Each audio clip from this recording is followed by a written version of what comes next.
I didn't find out until I was about 17, which was a weird age to find out something like that, I guess. When my mum and dad first told me, I didn't really know how to react, as it was still quite embarrassing to talk about that kind of thing with them. So I think I was pretty matter-of-fact about it, really, which looking back is crazy, as to a young man it's a pretty big deal. I only met my grandfather once, but I don't think he remembered meeting me.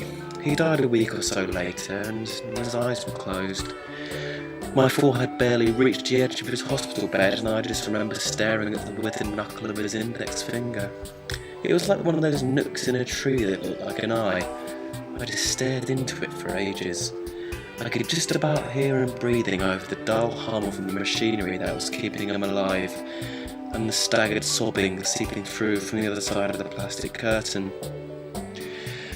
After my parents did tell me what he had left me in as well, I kept it to myself, as it's not the kind of thing I wanted to shout out to the world. But I'm proud of it now. It wasn't easy to notice either. I probably never would have if it hadn't been pointed out to me. And there was never any shocked expressions in the swimming pool showers or anything like that. Well, I guess everyone tends to keep those things to themselves in that department.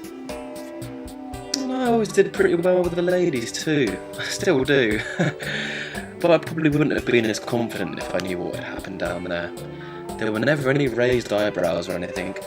I do remember one girl saying it tasted like war down there. Well, I was digging a trench. Sorry. To be honest, I'm pretty lucky.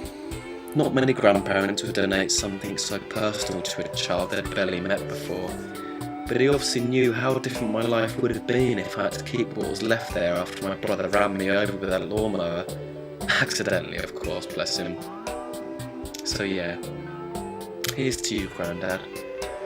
Passed away 10 years ago today. Just want to let you know that every time I look down, or up, depends what I'm with, that I think of you, and I wish I could thank you face to face. Maybe I'll pass it down to another generation one day. Hopefully not, you know. Anyway, God bless. From me and your old Todger.